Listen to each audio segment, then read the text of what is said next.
What's happening? Welcome in the Matt Bernier Show on DRFTV, live.drf.com, livestream.com, the Daily Racing Forum's Twitter handle at DRF Inside Post, as well as the Daily Racing Forum's Facebook page. My name is Matt Bernier. You can follow me on Twitter at Bernier_Matt. This is the preview edition of the Matt Bernier Show, taking a look at some racing action from this upcoming weekend. That would be May the 12th on Saturday. We'll go over a couple of graded stakes races at Belmont Park, as well as a stakes race out in Southern California. If you listen to the show podcast version, like most of you do, YouTube, SoundCloud, iTunes, video.drf.com. If you listen on YouTube, click that subscribe button. You'll get all the latest offerings from DRFTV. Also, click that thumbs up button. Obviously, it gets everything going for everyone here.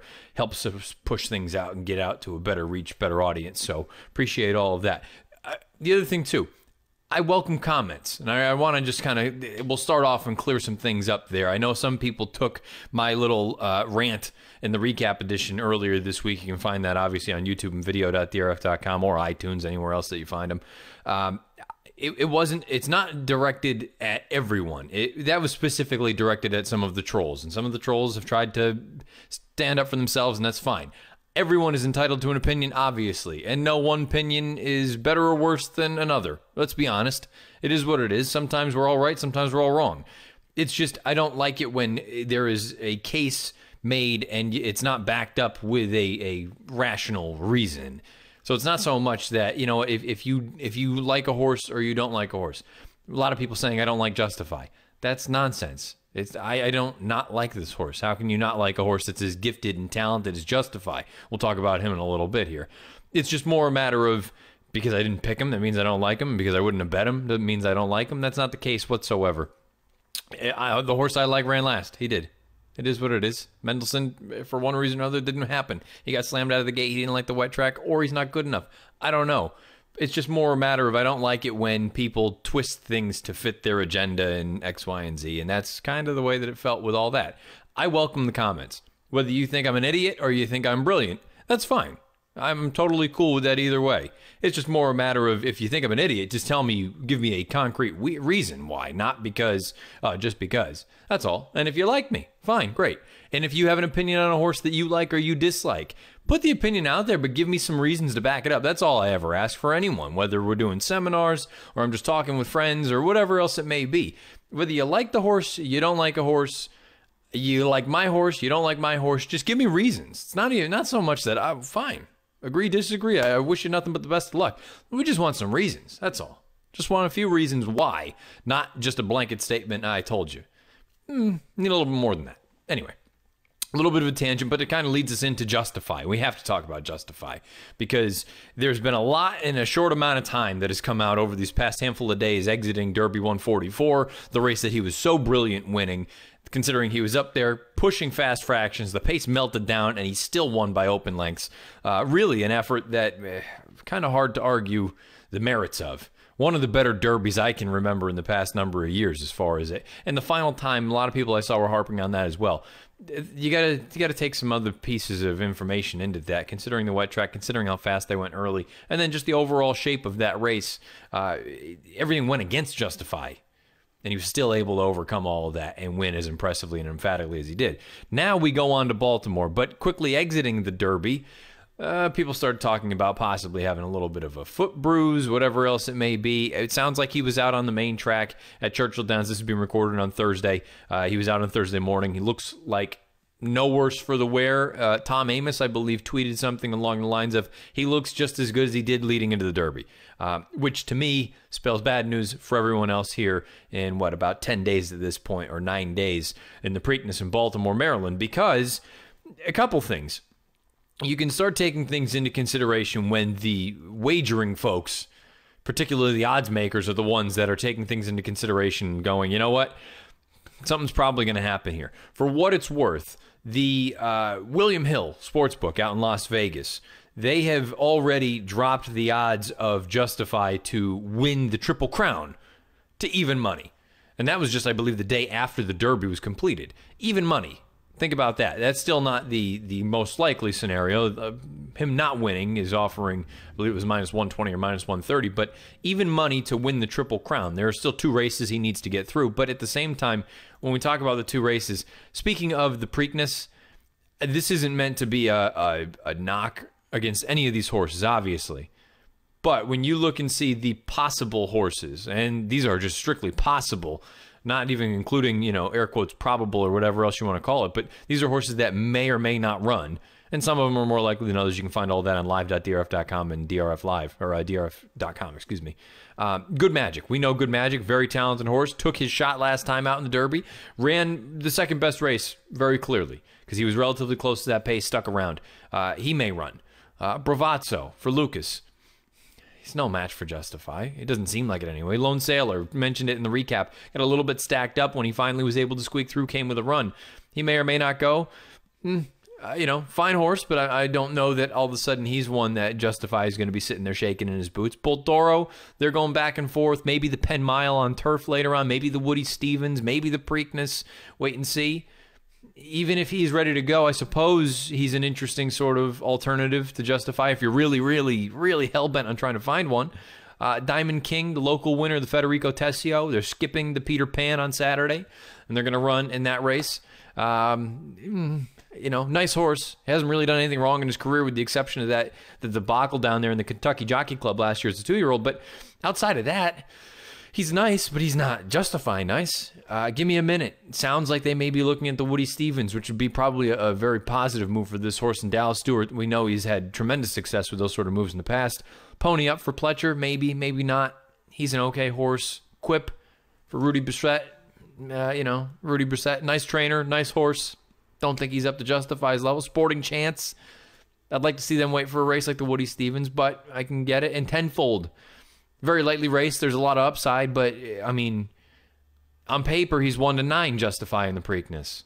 And that's if all of them show up. If you take 4 or 5 of them out of the equation and it's a 6 or 7 horse field, then all of a sudden, boy, he's going to really... I think we're already setting ourselves up for what could be, if he doesn't win the Preakness, one of the most shocking upsets and defeats in Preakness history. And I know it sounds silly because he's only run 4 times, but what he's done in 4 lifetime starts and against the possible field that he could be facing, even if it included Good Magic and it included Boltoro, at least if they were both in there, maybe it wouldn't be one of the all-timers, but it would still be very, very surprising. If one or neither of them run, if neither of them run, and Justify somehow loses on his own volition, knock on wood, you hope for no reason other than just racing luck or whatever else it may be, that would be one of the more shocking defeats in Preakness history. Then that leads us in, if he gets through that, and then you get to Belmont Park, and then you're going to have all those horses waiting in the weeds, freshened up, ready to go. The Vino Rossos of the world, the Audibles of the world, the Hofbergs of the world, anybody else that may show up and point to a race like that. Whoever comes out of the Peter Pan. Some of those look like they're very nice horses. We'll talk about that race in a little bit. All I'm saying now at this point, I understand why the bookmakers are making those odds as tight as possible, because it looks right now like it's incredibly unlikely that a horse like Justify, and who knows, maybe for some reason he'll come out of these jogs in the morning and be a little bit worse for the wear. But as of right now, holy smokes. It looks very, very likely that you'll be looking at a Triple Crown bid at Belmont Park for the Belmont Stakes. But you got to get there one thing at a time. He's got to get through, look okay, and then get the Baltimore and run well in the Preakness and get the job done over these horses that we just briefly touched on. But on paper, looking pretty likely that we'll have a Triple Crown bid on the line in a few weeks in Elmont, New York. Speaking of Elmont, New York, 2 of the races that we'll go over on this preview edition are going to be at Belmont Park on Saturday afternoon. Let's start off earlier in the card with the Beaugay.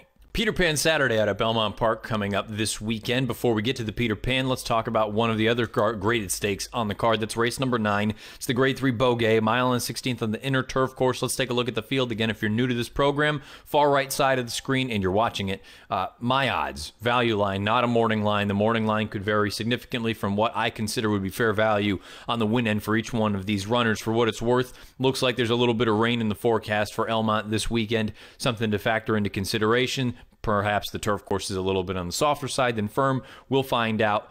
Fingers crossed it doesn't end up being what we saw last Saturday down in Louisville, Kentucky. In post position order, the number 1 is my impression for Shug McGahee. Made her 4-1. To me, she's always a better horse against lesser company. When you see that her most recent graded stakes victory, you've got to go all the way back to the Commonwealth Oaks in 2016.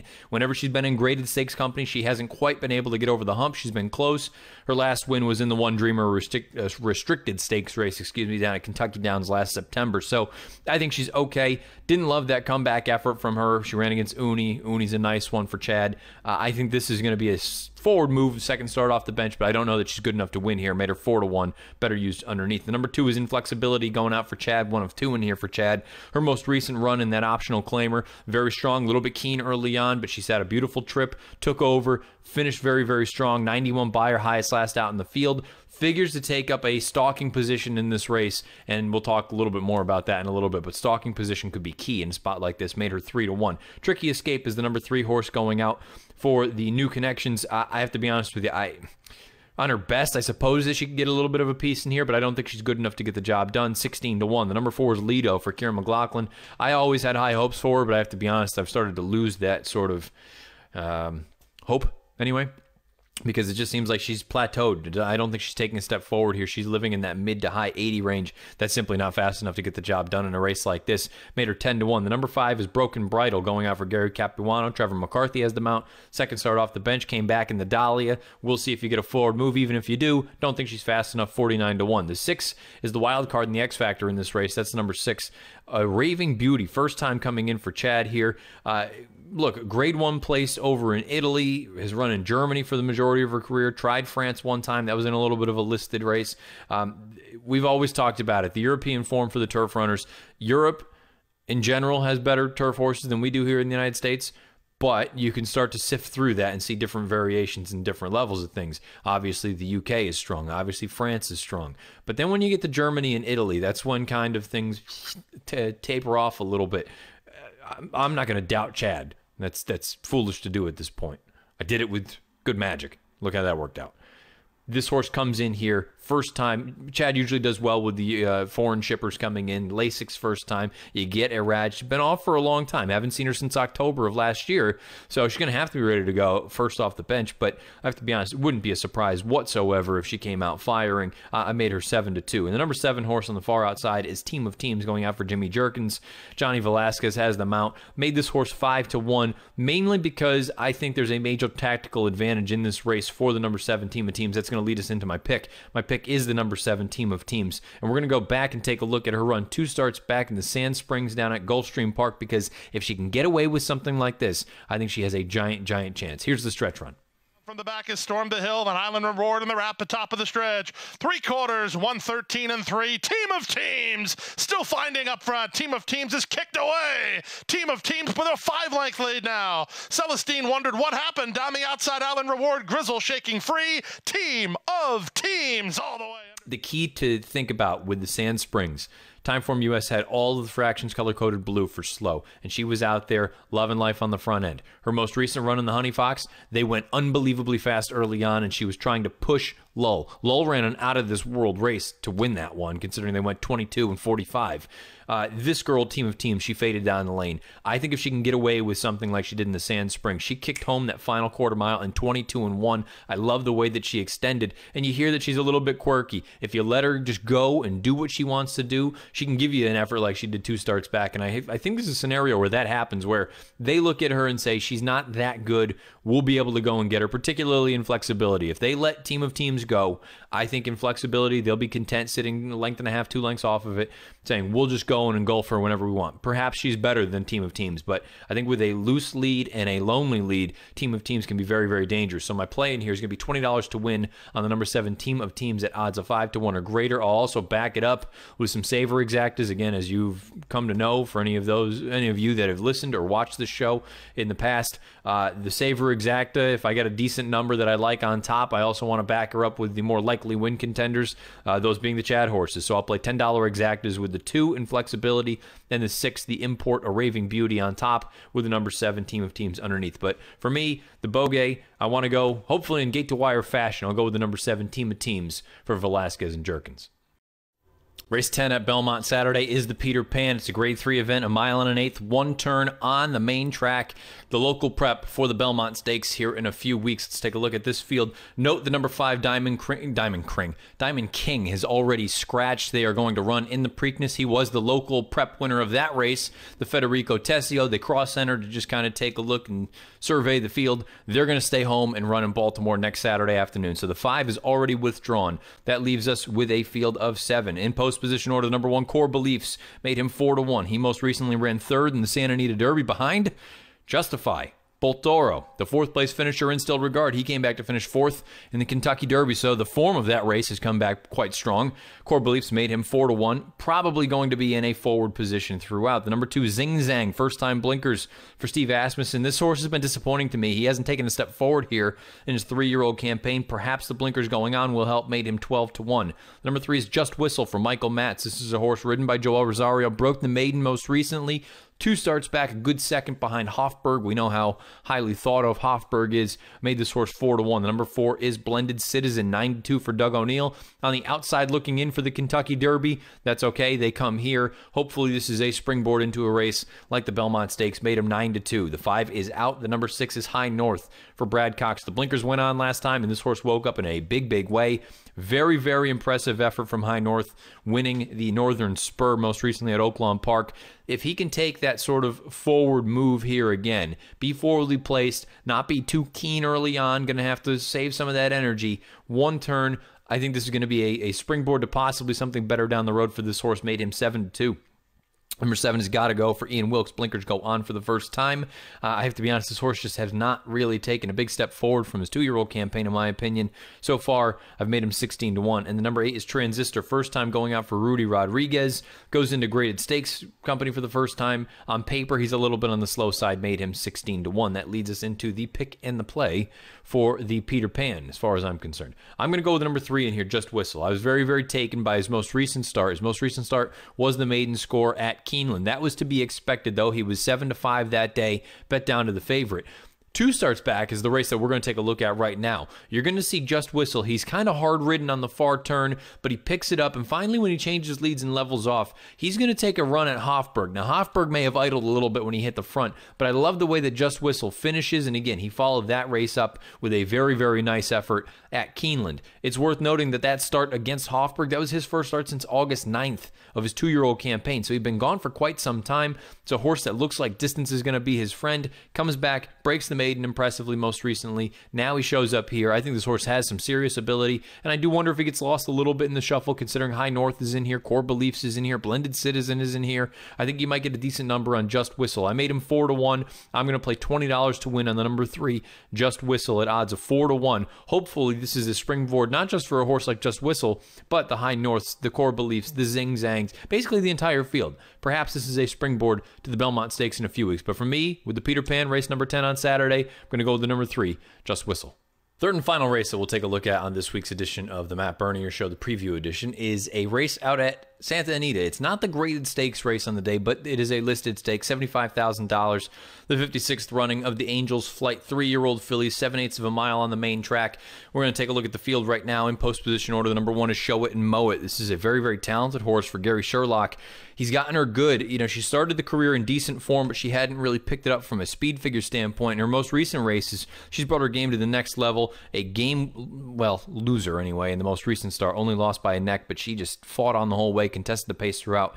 I think she's an interesting mater, 5-1 on the inside. The number 2 is Moonshine Memories, a name that I'm sure you are familiar with. She actually went off as your 2-1 favorite in the Breeders' Cup Juvenile Fillies last year. We have not seen her since then. That was on November the 4th.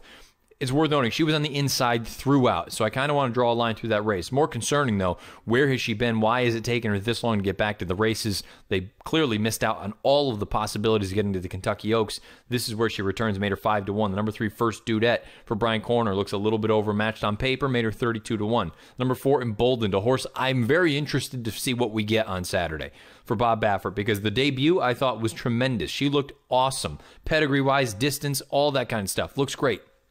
Comes back against Show It and Mow It, contests the pace between, and just finishes evenly with interest. She's been gone since then. I'm going to be fascinated to see. I think there's a scenario where she's very, very good. I just don't know if I like the way that this race might set up on paper. We'll talk about that more in a bit. But I think Embolden, I made her 8-1 here. I wouldn't be surprised at all if she ran really, really well. I wouldn't be surprised at all either if the pace did her in. Number 5 is Surrender Now for Peter Miller. Blinkers go on. She was a stakes winner here at Santa Anita in her second lifetime start. That was back as an early 2-year-old in July last year in the Land of Lucy. I kind of look at it and say second start off the bench, she's going to need to move forward because that first start back really was not that good. She was up there, and I know Marley's Freedom is a good horse, and she was facing older horses, but I kind of feel like she was forwardly placed, and she just flattened out badly down the lane. The blinkers go on. Maybe she'll wake up a little bit. 13-1. The 6 is Uppercut for Peter Urton. Mike Smith made her 13-1 as well. Broke like a shot in the Beaumont most recently at Keeneland, forwardly placed throughout. Stayed on willingly, flattened out a little bit at the end, but made her 13-1. Another one, the pace, don't know if it works really for her. Another horse that could be part of this pace is the number 7 Highland Last for John Sadler. Most recently beaten by a neck, forwardly placed throughout. Second start off the bench, could take a step forward, made her 19-1. The number 8 is True Royalty, another Sadler runner in here. Drayden Van Dyke with the call again. This will be the 4th time he has ridden her. She's gone out all 4 times. I thought the most recent race was very good. Game between, not usually a comfortable spot, particularly first start off of a long layoff. Hadn't seen her since August of last year at Del Mar. She comes back a winner. I think she's very interesting in here. Made her 5-1. 13 squared for Baffer on the turn back in distance from the Santa Anita Oaks. She has multiple graded stakes placed. She's very, very talented. The concern with a horse like this, I think there is one sort of stark outlier on her page. That's when she ran second in the Santa Isabel behind Midnight Bisou. She earned a 90 buyer that day. The rest of her page is littered with mid-70s. What's the difference between the 90 and the rest of them? The 90 came on a wet track. I don't know that she is this good on a main fast track. We'll find out. Perhaps she'll move up, and maybe this is what she's wanted all along, one turn, but I don't like her chances. Prove to me anyway that you can run as fast as some of these other girls on a dry main track as opposed to a wet one. Made her 6-1. And the outside runner is the number 10 Film Actors coming in for Margie Cantrell, 49-1. I think this horse is overmatched, but I can understand why they want to take a shot here at a little listed stakes race. My pick in here is the number 8, True Royalty, for John Sadler. And we're going to consult the Timeform US pace projector here. The big piece for me in here, you can see that they have a red bar indicating a fast pace, meaning it may be destructive to the ones that are forward and may be helpful to the ones coming from off of it. I think there's going to be a number of horses that are up there vying for the early lead. 7/8 of a mile is a testing distance. You've got horses coming off of long layoffs. And then you have a horse like True Royalty who has shown in the past the ability to sit 3 or 4 lengths off of it if the pace is really, really hot, come with a good finish, has also shown the ability to be game in between horses. I don't think 7/8 is going to be a problem for her. Second off the bench for Sadler, I think, is a good move. I think there's a lot to like here about True Royalty, and perhaps she goes off in a playable, acceptable price. I made her 5-1. I'll play $20 to win on her at odds of 5-1 or greater. I'll also back her up just in case we do find out that Moonshine Memories is back and better than ever. She's probably the most likely winner in the race if she improves off of the 2-year-old form, or heck, even if she goes back to what she did when she was a multiple grade 1 winner, whether she was winning the Del Mar Debutante or the Chandelier. If she runs one of those races, she's probably the most likely winner in the race. But off of such a long layoff, no guarantees. I'll play a saver exact at $10 with the 2 over the 8. But my play and my pick in here is the number 8, True Royalty. I've been impressed with what she's done in her 3 lifetime starts, and I see no reason that she can't be a major player in the Angels Flight at Santa Anita, race number 8, Saturday afternoon. That is going to do it for the preview edition of the Matt Bernier Show. 3 races. You got 2 from Belmont, the Beaugay and the Peter Pan. You also have the Angels Flight from Santa Anita. If you've been listening live.drf.com, livestream.com, Daily Racing Forum's Twitter handle, at DRF Inside Post, or the Daily Racing Forum's Facebook page. Thank you for doing so. If you've been listening podcast version, YouTube, SoundCloud, iTunes, video.drf.com. You listen on YouTube, hit the subscribe button to the Daily Racing Forum. Give us those thumbs up. Fire away with some comments, opinions of any of these races, whatever else it may be. We will be back with the preview, or the recap edition next Tuesday, going over some of these races and then some, and possibly taking a little bit of a look forward to what's to come upcoming that week. Considering, guess what? It is Preakness week. Baltimore, Maryland, Pimlico Racecourse. Their very short meet has already kicked off, and we'll find out if Justify can secure that second jewel in the United States Triple Crown. Boy, all of Baffert's runners that have won the Derby and gone on to the Preakness, they've all won. I'm having a hard time seeing why this is going to be any different, but you never know. We've still got some time to get there. Again, thank you for listening, whether it's been live or in the podcast version. Again, at Bernier_Matt on Twitter. Fire away if you want to have some fun on there. Best of luck this weekend, however you're playing, whatever you're playing, wherever you're playing. If you're listening live, you've already listened to the DRF Players podcast. And if you're getting ready, here we go. It's the latest edition of Out of the Gate. Without any further ado, let's throw it into that. We'll chat again on Tuesday.